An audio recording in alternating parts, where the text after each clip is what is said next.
dernière partie de Malachie, la sixième découpe qu'on a fait. Alors en essayant de retrouver les questions-réponses dans Malachie, je me suis rendu compte que la partie qu'on avait prêchée sur le divorce et sur les relations dans le couple et tout ça, il n'y avait pas vraiment de questions-réponses. Il y a 5 questions-réponses dans Malachie, mais on avait découpé en 6 parce que ça se prêtait bien. Donc c'est du coup la conclusion de Malachie, et comme Philippe l'a dit, la conclusion de l'Ancien Testament. On pense très fortement que Malachie a été écrit en dernier dans la liste de tous les livres de la Bible qui ont été écrits de l'Ancien Testament. Alors quel est le message du prophète? Quel est le résumé de ce qu'il veut nous dire au final dans son récit? Quelle est la réaction du peuple qu'on découvre dans cette dernière section? Jusqu'à maintenant, on n'a pas vu de réaction du peuple, on a vu des exhortations de Dieu, on a vu des promesses de Dieu, on a vu des reproches de Dieu. Mais là, on a un verset qui nous parle de la réponse du peuple, en tout cas d'une partie du peuple, qui est très intéressante. Et donc, comme Philippe l'a dit, c'est très probablement les dernières paroles avant 400 ans de silence prophétique, avant l'arrivée de Jean-Baptiste et de Jésus. Alors, découvrons ensemble tout de suite ce texte. C'est les versets 13 à 24 du chapitre 3. Peut-être que certains d'entre vous ont un chapitre 4. C'est pas grave. Il y a même, j'ai l'impression, il y a certains chapitres 4 qui ont les 3 derniers versets et certains chapitres 4 qui ont les 6 derniers versets. Mais moi, je vais parler du chapitre 3 avec les versets qui vont jusqu'à 24. Et vous allez faire des additions dans votre tête, ou des soustractions.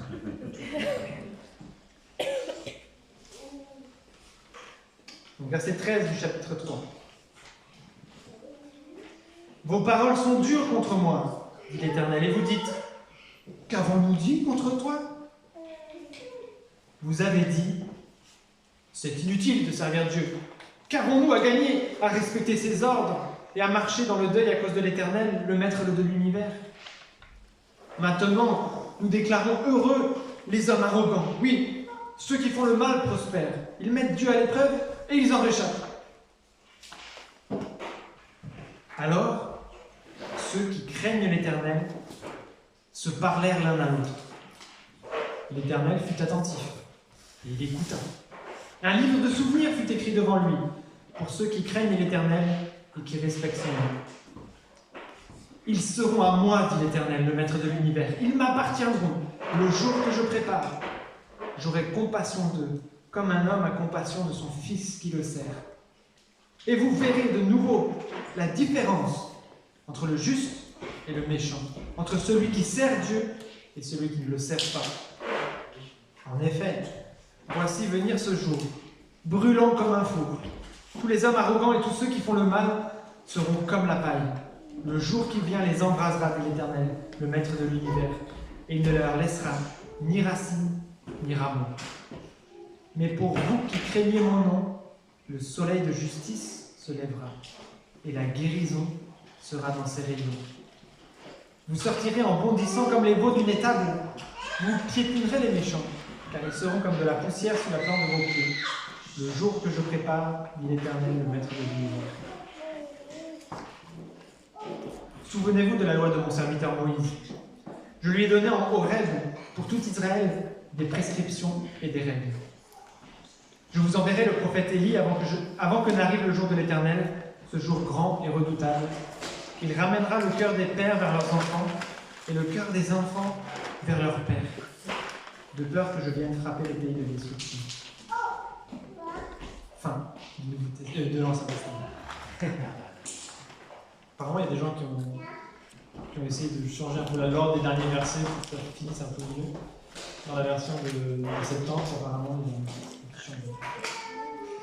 C'est comme ça. Je crois qu'on a vraiment le texte. Là, j'ai lu dans le second 21, le texte comme Dieu l'a voulu. Un texte très beau, très riche, très dense, 12 versets. Vous vous rappelez que Philippe avait dit 5 versets, 1 heure. Ben nous, ça sera 1h45. Accrochez-vous. Donc on va avancer progressivement dans le texte. Mais j'ai néanmoins discerné 4 parties que voici. On va voir dans un premier temps les paroles dures pour le peuple envers Dieu. Il s'agit comme d'habitude d'une affirmation de Dieu. En l'occurrence, vos paroles sont dures contre moi. Et puis la question un peu naïve du peuple. Qu'avons-nous dit contre toi? Et la réponse de Dieu, qui cite cette fois-ci, qui rappelle en fait les paroles dures du peuple contre lui. Donc la première partie, c'est les paroles dures du peuple de Dieu, les versets 13 à 15. Ensuite, dans un deuxième temps, on verra au verset 16 quelque chose d'unique dans le livre de Malachie, dont j'ai déjà parlé. C'est le réveil d'une partie du peuple. C'est la seule réaction, la seule réponse du peuple dans le livre de Malachie. Très intéressant à observer. Donc, la deuxième partie, le réveil du peuple de Dieu. C'est juste le verset 16. La troisième partie, on verra la rétribution du peuple de Dieu. Ou comment Dieu récompensera à la fois les impies avec du feu et les fidèles avec la guérison au jour du jugement. La troisième partie, la rétribution du peuple de Dieu, versets 17 jusqu'à 21, c'est la plus grosse partie. Et enfin, en dernière partie, on terminera en regardant comment Malachie conclut son livre en annonçant la venue de Jean-Baptiste qui précédera le jour de l'Éternel. Vous pouvez appeler cette partie Jean-Baptiste et le jour de l'Éternel. Donc, première partie, les paroles dures du peuple de Dieu, versets 13 à 15. Je relis. Vos paroles sont dures contre moi, dit l'Éternel. Et vous dites, qu'avons-nous dit contre toi? Vous avez dit, c'est inutile de servir Dieu. Qu'avons-nous gagné à respecter ses ordres et à marcher dans le deuil à cause de l'Éternel, le Maître de l'univers? Maintenant, nous déclarons heureux les hommes arrogants. Oui, ceux qui font le mal prospèrent. Ils mettent Dieu à l'épreuve et ils en réchappent. Ces trois versets nous rappellent peut-être quelque chose qu'on a déjà vu à la fin du chapitre 2. Verset 17, on avait vu, vous fatiguez l'Éternel par vos paroles et vous dites, en quoi l'avons-nous fatigué? C'est en disant, l'Éternel voit d'un bon œil celui qui fait le mal, c'est en lui qu'il prend plaisir. Ou encore, où est le Dieu de la justice? Donc on a un peu les mêmes questions, en tout cas les mêmes paroles dures du peuple, dire, où est la justice de Dieu? On a servi Dieu, on s'est humilié, on a marché dans le deuil, ils disent. À cause de l'Éternel, le Maître de l'univers. Et c'est inutile, on n'a pas été béni, on n'a pas reçu quelque chose de plus que les méchants. Et au contraire, les méchants, les hommes arrogants, ils prospèrent, ils sont heureux. C'est quoi ça? Ça ne sert à rien de servir Dieu. Et les hommes arrogants, je ne sais pas si vous les voyez, mais ils sont un peu présents dans ces gens qui parlent. Donc le thème de la contestation de la justice de Dieu revient une deuxième fois. C'était probablement un ressentiment très présent dans du temps de Malachie. On fait tous nos efforts pour servir Dieu, vers Dieu, et à quoi ça sert? Parce que les méchants soient bénis, et pas nous. Lorsqu'on est dans l'épreuve, la plus terrible, la perte d'un proche, la maladie, la persécution, ou même la perte de son travail, ou quelque autre épreuve, il est normal qu'on s'interroge et qu'on crie à Dieu. Notre incompréhension par rapport à ce qui se passe, par rapport à ce qui arrive.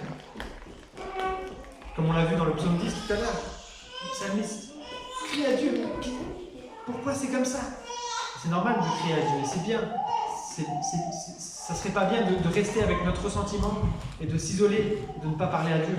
Nous sommes appelés à exprimer à Dieu nos soucis, nos problèmes, nos incompréhensions, mais pas à l'accuser d'être injuste. Certains, dans l'épreuve, nous répondront parfois superficiellement « Toute chose concourt au bien de ceux qui aiment Dieu ». C'est vrai ce qu'ils disent. Mais parfois, ça n'arrive pas à tout. Et là, du temps de Malachie, il y avait des gens qui, sous le prétexte d'être honnêtes, qui disent « Nous, on fait ce qui est bien. On respecte ses ordres, on marche dans le deuil. » Ils prenaient la liberté de tirer des conclusions sur Dieu, sur ses voies. Ils se considéraient, eux, parfaits et Dieu injuste. Quelle arrogance! Qu'avons-nous à gagner à respecter ses ordres? Ils disent, on obéissait à tout ce qu'il nous a prescrit et à marcher dans le deuil. Et on le fait dans la plus parfaite humilité. Ce sont les paroles d'hypocrites, du type des pharisiens, qui accusent Dieu avec arrogance d'injustice en se considérant eux-mêmes justes. C'est très prétentieux. Mais attention à ne pas dire trop vite « Ah, c'est pas bien ce qu'ils font là. Je suis pas comme ça, moi. » On peut nous-mêmes avoir ce genre de pensée lorsqu'on est par exemple trop attaché à ce que Dieu nous a donné. Lorsqu'on voit ce que les autres ont et que nous on n'a pas, on peut devenir jaloux et envieux de ce que les autres ont. Et accuser Dieu de lui dire « Mais pourquoi je suis dans cette situation? Regarde lui, ce qu'il a. » Comment on vient à parler comme ça? Comment on peut venir à avoir ce genre de parole dure envers Dieu? Je pense qu'il y a deux éléments, il peut y en avoir plus, deux éléments qu'on peut retenir ce matin. C'est qu'on oublie de voir le présent, ce qui se passe maintenant, à la lumière du jugement de Dieu qui doit venir. On ne vit plus que pour la vie ici-bas. Alors Paul le dit dans Corinthiens très clairement, si c'est pour cette vie seulement que nous espérons en Christ, nous sommes les plus à plaindre des hommes. Paul ne considérait pas la foi comme la voie royale vers la prospérité matérielle, la santé ou le bien-être. Au contraire, la joie de connaître Christ, la vie chrétienne, lui avait apporté difficultés, persécutions, épreuves. Il ne faut pas qu'on s'étonne de cela. Et si on a oublié ça, on risque de commencer à accuser Dieu de la même manière. Donc, ne pas oublier de voir le présent à la lumière du futur, à la lumière du jugement de Dieu, à la lumière de l'éternité. Et le deuxième oubli peut-être qui nous amène à parler comme les gens au temps de Malachie, c'est qu'on a oublié les dangers d'une obéissance partielle.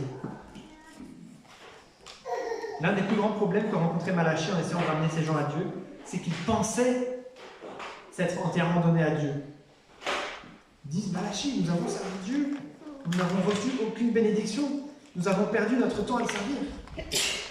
Ces gens-là, en tout cas certains d'entre eux probablement, pensaient vraiment avoir fait ce qu'il faut et pensaient du coup mériter une bénédiction. Mais si nous regardons ce que Malachie leur a dit tout le long de sa prophétie au sujet de leur sacrifice et de leur dîme par exemple, Dieu ne leur reprochait pas de ne pas le servir du tout, mais de ne le faire que partiellement, que superficiellement, que extérieurement. Extérieurement, ils avaient assuré le service du temple. Mais où était leur cœur? Ils avaient apporté des offrandes, ils avaient donné la dîme, ils étaient venus à l'église, ils avaient participé aux activités de l'église. Mais où était leur cœur? Je parle aussi pour nous. C'est très vicieux dans certains cas, et Satan se plaît à utiliser cela contre nous. On peut sincèrement de se dire qu'on se fait ce qu'il faut, qu'on est OK avec Dieu, qu'on a rempli notre part du contrat, qu'on sert Dieu du mieux qu'on peut, et finir par en vouloir à Dieu parce qu'il nous éprouve, parce qu'on n'a pas tout ce qu'on voudrait, parce que la vie est difficile. Et cela arrive parce que notre cœur est partagé, il n'est pas tout entier à Dieu. Donc ici, une obéissance partielle et une négligence par rapport à l'avenir est probablement les racines de ces paroles dures, méchantes et décourageantes contre Dieu. On va voir dans la troisième partie comment Dieu répond à ces accusations, de façon très claire. Mais avant, on va voir que le peuple a réagi aux paroles du prophète, et bien réagi. Donc c'est le verset 16. Le réveil du peuple de Dieu. Je vais appeler cette partie. Alors ceux qui craignent l'Éternel se parlèrent l'un à l'autre. Alors ceux qui craignent l'Éternel se parlèrent l'un à l'autre. Il y avait probablement au temps de Malachie une sorte de torpeur. Le peuple était léthargique, il adorait des idoles, certains essayaient de servir Dieu du mieux qu'ils pouvaient, mais il n'y avait pas une vraie ferveur envers Dieu, et c'est les reproches que fait Malachie dans toute sa prophétie. Mais à ce moment-là, il y a un « alors » dans le texte. Alors, ceux qui craignent l'Éternel se parlaient l'un à l'autre. On a l'impression qu'il y a vraiment certains du peuple qui se lèvent, qui sortent de cette torpeur, ceux qui craignent l'Éternel, ceux qui respectent son nom, on voit un peu plus loin dans le verset, et qui se parlent l'un à l'autre, qui s'encouragent l'un à l'autre à servir Dieu. Et c'est donc la première et la seule réaction dans le livre de Malachie. Une partie du peuple se repent et sort de la torpeur. Ils se parlent l'un à l'autre. Et je trouve intéressant ce verset, en tout cas cette partie de verset. Ils se parlent l'un à l'autre et Dieu fut attentif. C'est marqué juste après. Et il écouta. Et il ajoute, et un livre de souvenirs fut écrit devant lui pour ceux qui craignent l'Éternel et qui respectent son nom. Et Dieu approuve cette réaction du peuple. Ils se parlaient l'un à l'autre. Et j'ai été repris un peu dans ma préparation en me disant combien est-ce qu'on parle l'un à l'autre? Combien est-ce qu'on parle les uns aux autres?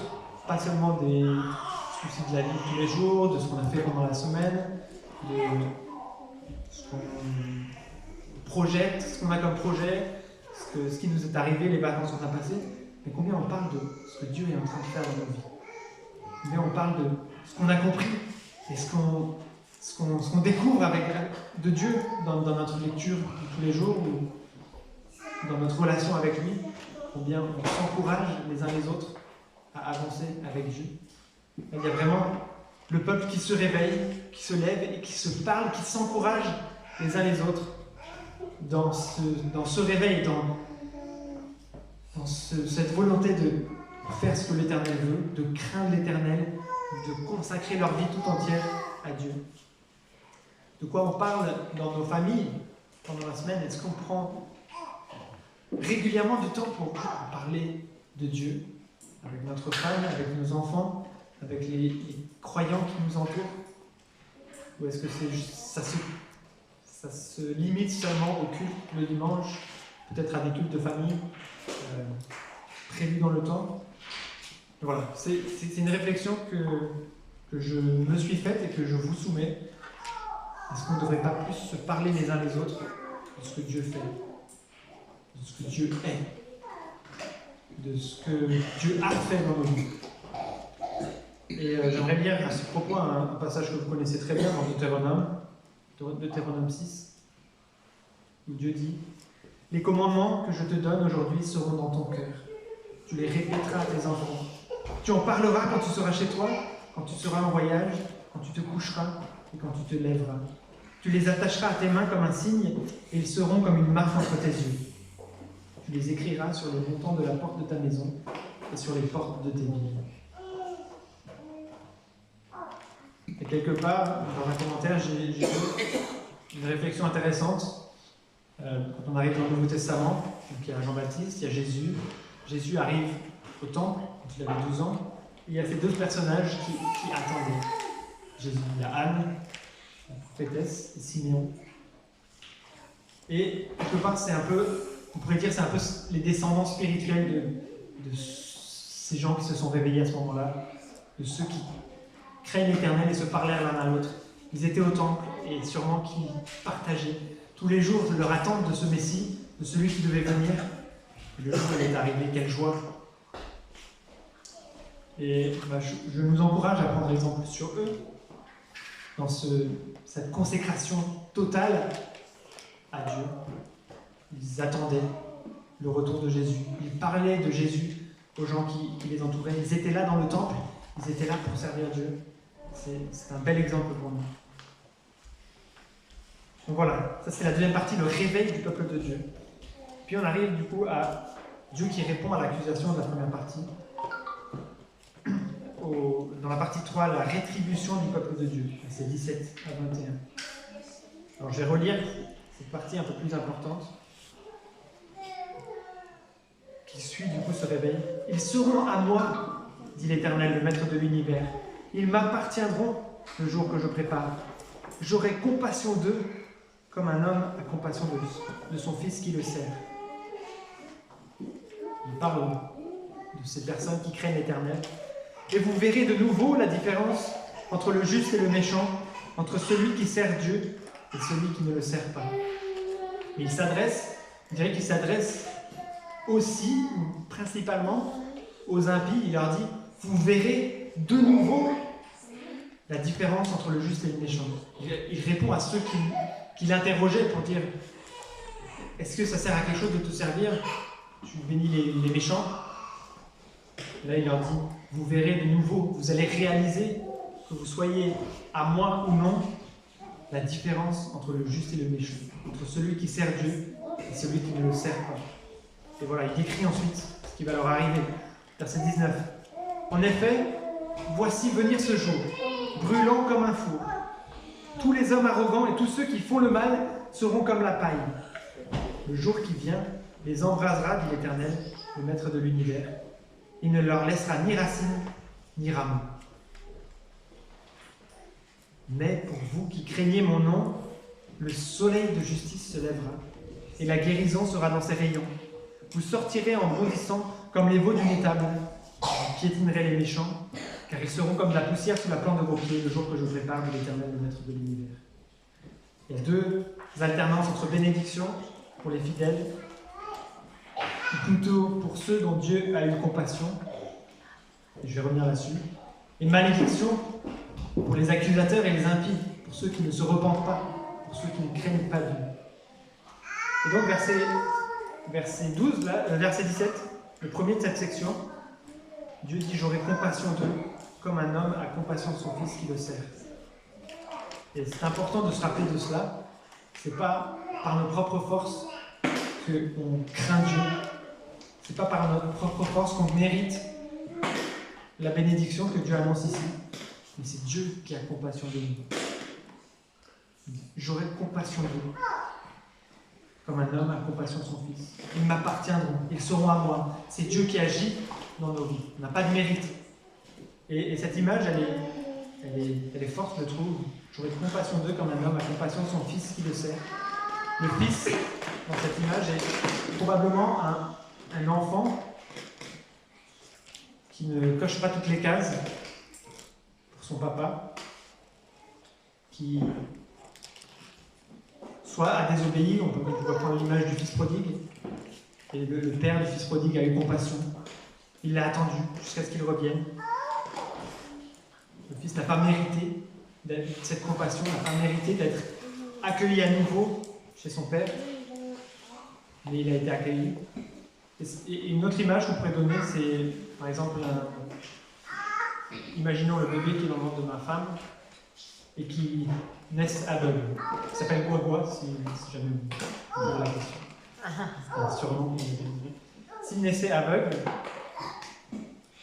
on ne l'abandonnerait pas au bord de la rue. Il aurait notre compassion parce qu'il est notre fils. On s'occuperait de lui, on ferait tout pour lui, malgré cette imperfection, malgré ce manquement.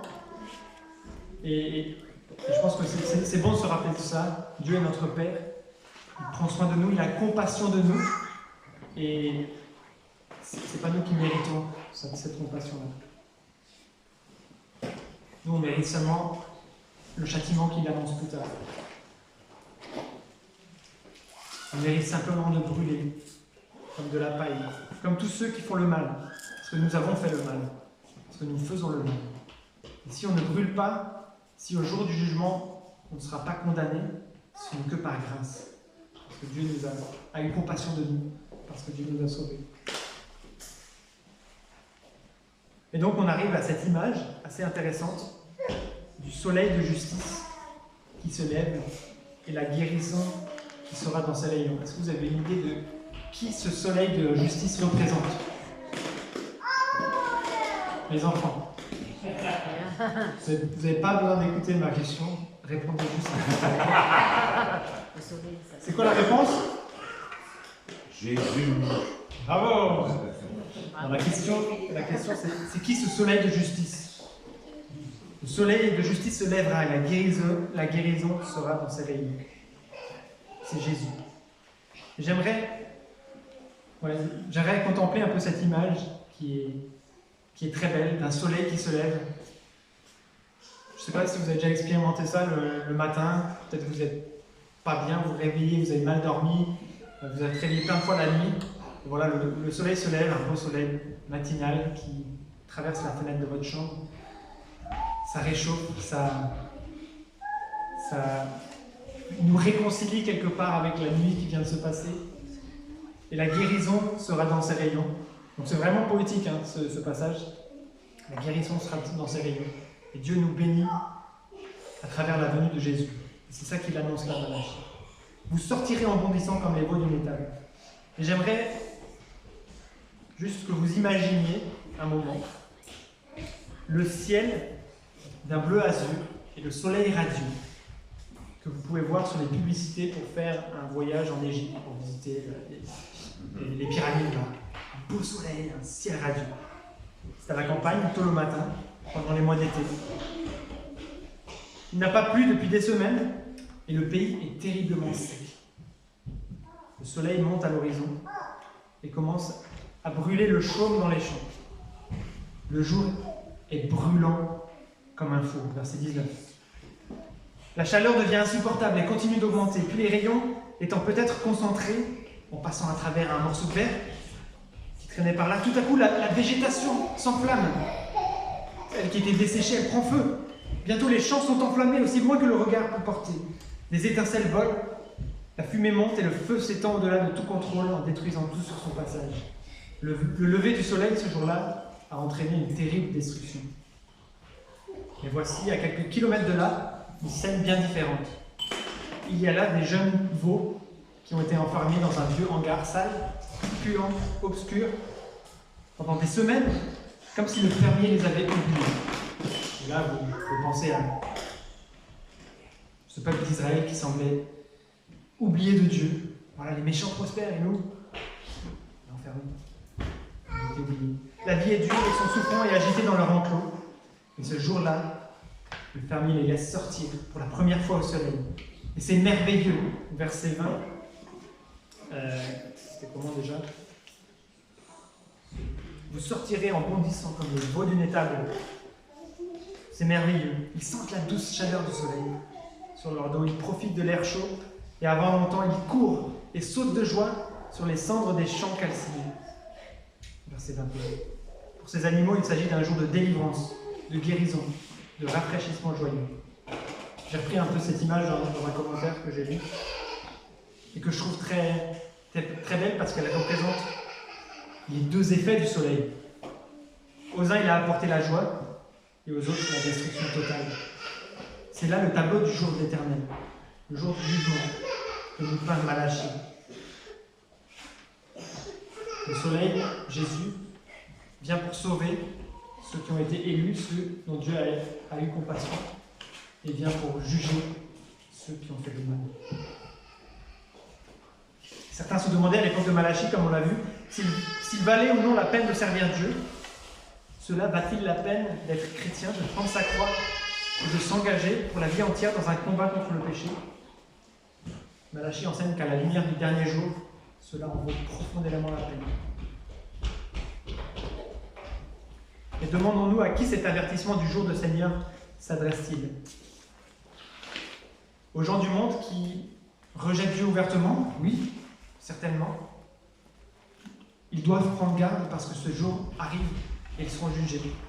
Mais l'avertissement de Malachie, me semble, ne les concerne pas en premier lieu. Il s'adresse à Judas, aux descendants de Jacob, au peuple qui se réclame d'appartenir à Dieu. La terrible vérité, ce n'est pas seulement qu'il y a deux sortes de gens sur terre, les sauvés et les perdus, mais qu'il en va de même dans l'Église visible. L'Église visible, c'est l'Église que le monde peut voir. L'Église invisible, c'est les croyants sauvés. Mais l'Église visible, c'est nous, c'est toutes les églises, tous ceux qui se disent chrétiens. Il n'y en a qu'une partie qui sera sauvée. Il y avait en Juda deux sortes de gens. Ceux qui offraient à Dieu un culte factice, avec des sacrifices abîmés, de mauvaise qualité, et ceux qui, par amour, faisaient honnêtement de leur mieux pour adorer et servir Dieu. Malachie nous dit que Jésus reviendra pour nous juger tous.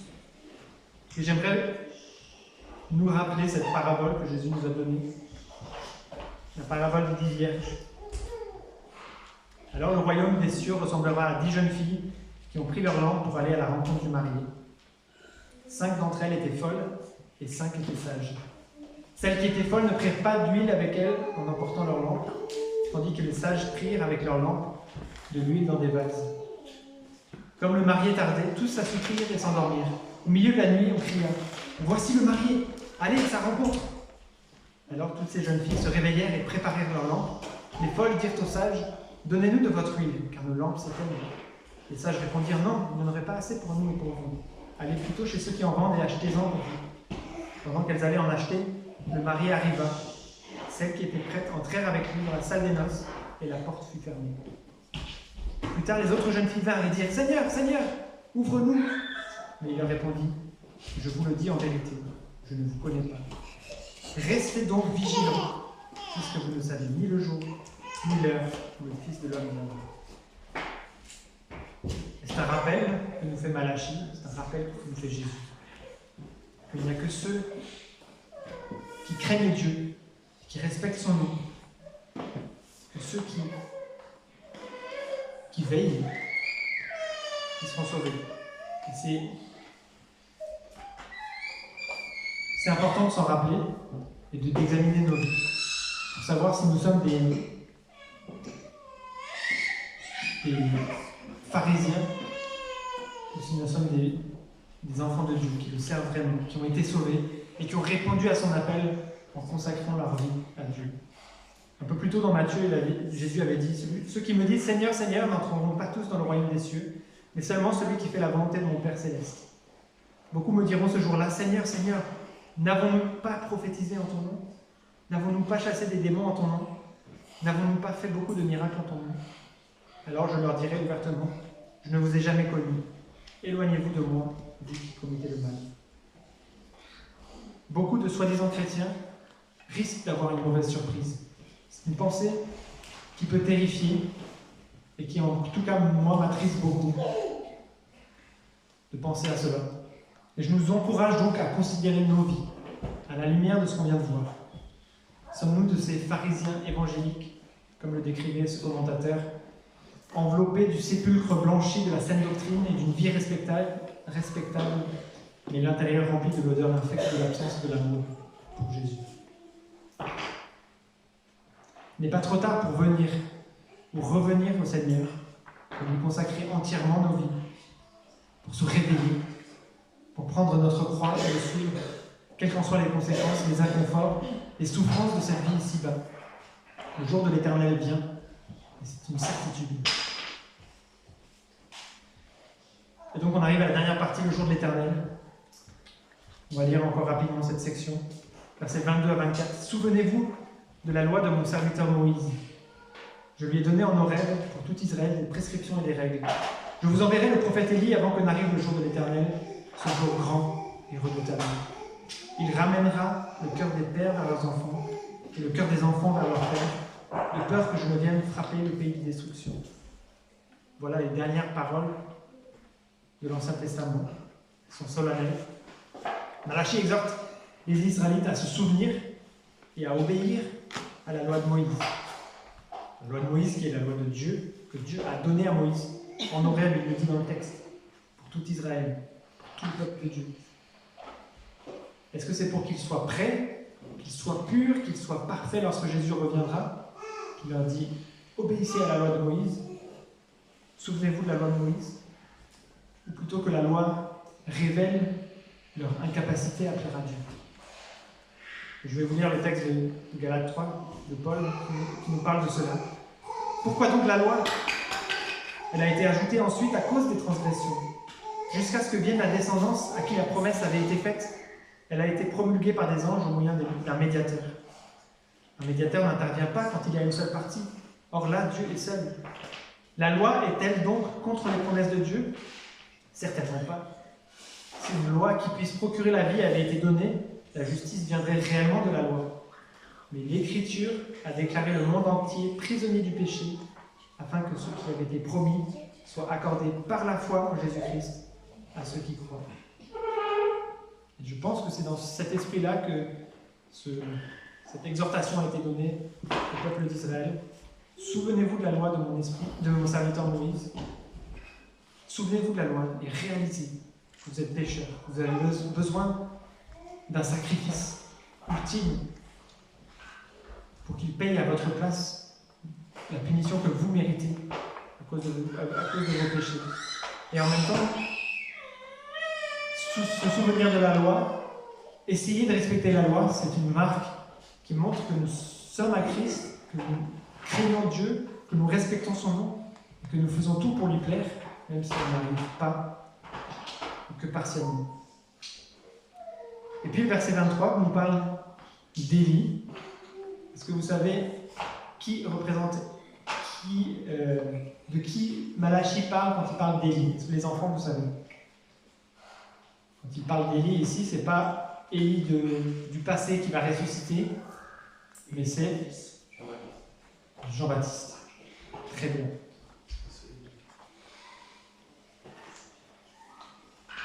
Les disciples lui posèrent cette question. Je n'ai pas la référence, mais c'est un texte d'un des évangiles. Les disciples lui posèrent cette question. Pourquoi donc les spécialistes de la loi disent-ils qu'Élie doit d'abord venir? Jésus leur répondit. Il est vrai qu'Élie doit venir d'abord et rétablir toutes choses. Mais je vous le dis, Élie est déjà venu. Ils ne l'ont pas reconnu et l'ont traité comme ils l'ont voulu. De même, le Fils de l'homme souffrira de leur part. Les disciples comprirent alors qu'il leur parlait de Jean-Baptiste. On arrive au dernier verset, qui est assez flou. Il ramènera le cœur des pères vers leurs enfants et le cœur des enfants vers leurs pères, de peur que je ne vienne frapper le pays de destruction. Je pense qu'au niveau le plus fondamental, le signe que le ministère d'Élie, de Jean-Baptiste, avait eu l'effet désiré consisterait en une transformation du cœur, qui produirait de l'amour. On voit le cœur des pères ramener vers leurs enfants, le cœur des enfants vers leur père. C'est une démonstration d'amour, une réconciliation entre les générations. Peut-être aussi une réconciliation entre les pères, on pourrait penser à Abraham, Isaac, Jacob, et les contemporains de Jésus, ceux qui acceptent le sacrifice de Jésus. Et tous sont unis quelque part, les pères et ceux qui croyaient en Dieu dans l'Ancien Testament, et ceux qui croient en Jésus sont unis à travers l'œuvre de Jésus annoncée par Jean-Baptiste. Et dans notre vie, le signe le plus visible de notre nouvelle naissance est probablement l'amour. Aimer nos ennemis, aimer ceux qui nous font du mal, aimer nos frères et sœurs, faire du bien autour de nous. Alors je nous invite encore une fois à nous examiner, à voir si nous détectons l'amour qui vient de Dieu, l'amour que nous ne pourrions pas générer nous-mêmes par nos propres forces. Alors je conclus cette dernière section de Malachie avec quelques exhortations mises en pratique qu'on a vues au travers du texte. Déjà, quoi faire quand on a les mêmes questions décourageantes qui viennent? À quoi ça sert de servir Dieu? Il est en train de bénir les méchants. Deux éléments qu'on a vus. Ne pas oublier de voir le présent à la lumière de l'éternité, à la lumière du jugement de Dieu qui doit venir, et réaliser qu'il y a un danger d'être en train d'obéir partiellement, d'être des pharisiens évangéliques qui faisons tout le nécessaire, tout ce qui paraît bien extérieurement, mais qui n'avons pas un cœur qui bat pour le Seigneur, un cœur qui aime Dieu sincèrement. Et dans ce cas-là, je vous invite à nous examiner, à revenir au Seigneur. Puis il y avait cette histoire de réveil, le réveil du peuple de Juda à ce moment-là, qui entend ce que Malachie a dit à ce moment-là, mais peut-être au niveau de toute la lettre, et qui répond en se parlant les uns aux autres. Est-ce que nous parlons les uns aux autres? Est-ce que nous exhortons les uns les autres? Est-ce que nous prenons du temps pour parler de Dieu les uns avec les autres? À la maison, en dehors des cultes, à la fin du culte, au début du culte, dans toutes les situations, parce que Dieu est présent dans nos cœurs à chaque instant. Et puis il y a ce soleil de justice, Jésus, qui est venu, qui a béni, qui a été une guérison pour tous ceux qui se soumettent à lui, tous ceux dont Dieu a eu compassion, comme on a vu. Alors est-ce qu'on va brûler comme les champs desséchés, ou est-ce qu'on sautera de joie comme des veaux sortant d'une étable? Et bénissons-nous, sommes-nous des pharisiens évangéliques. Et voyons-nous dans notre vie le signe le plus visible d'une vie vécue pour Dieu, de l'amour débordant. prier. Seigneur Jésus, merci parce que tu es le soleil de justice. Merci parce que tu es venu sur la terre pour juger. Pour à la fois être un vecteur d'une bonne nouvelle, d'une nouvelle excellente pour nous, dont tu as eu compassion pour nous, que tu as élu, que tu as sauvé, que tu as régénéré, que tu as adopté comme tes fils. Seigneur, quel privilège nous avons de t'avoir, toi le soleil qui éclaire nos vies, toi le soleil qui guérit nos cœurs, toi le soleil, la lumière du monde, qui a été révélé à nous par les Écritures. Seigneur, quel privilège de connaître le Dieu de l'univers et de pouvoir être réconcilié avec lui. Seigneur, en même temps, tu es le soleil qui brûle les champs desséchés. Tu es le soleil qui punit, qui juge ceux qui te rejettent, ceux qui ne te respectent pas, ceux qui ne t'ont pas accepté comme sauveur et Seigneur de leur vie. Seigneur, tu es celui qui juge ceux qui ont que l'apparence de chrétiens et qui ne sont pas nés de nouveau, qui sont des pharisiens évangéliques, qui font tout ce qu'il faut, mais qui ne sont pas régénérés de l'intérieur. Seigneur, je te prie pour nous. Seigneur, permets que nous puissions nous examiner et revenir à toi si nous découvrons que nous sommes éloignés de toi, si nous découvrons que nous ne sommes pas à toi. Seigneur, permets-nous de vivre une vie qui t'honore entièrement, qui t'honore sur la longueur. Permets-nous de persévérer pour toi. Donne-nous les forces, Seigneur. Nous savons que ceux que tu as sauvés prévaudront sur la mort, que tu donneras les forces, qu'il n'y en a pas un seul qui sera perdu. Et Seigneur, ça nous encourage. Seigneur, ça nous permet de continuer de lutter. Seigneur, nous savons que nous ne sommes pas parfaits, nous savons que nous péchons. Et Seigneur, aide-nous à revenir à toi, à combattre le péché dans nos vies, jour après jour, à rechercher la sanctification, à être de plus en plus comme toi, à l'image de tout. Seigneur, agis dans nos vies, permets qu'on puisse s'exhorter les uns les autres, s'encourager les uns les autres à avancer dans ta direction. Au nom de Jésus. Amen. Vous aurez aussi l'occasion de prier juste après ce chant, le numéro 83 dans les blancs. Merci mon peuple.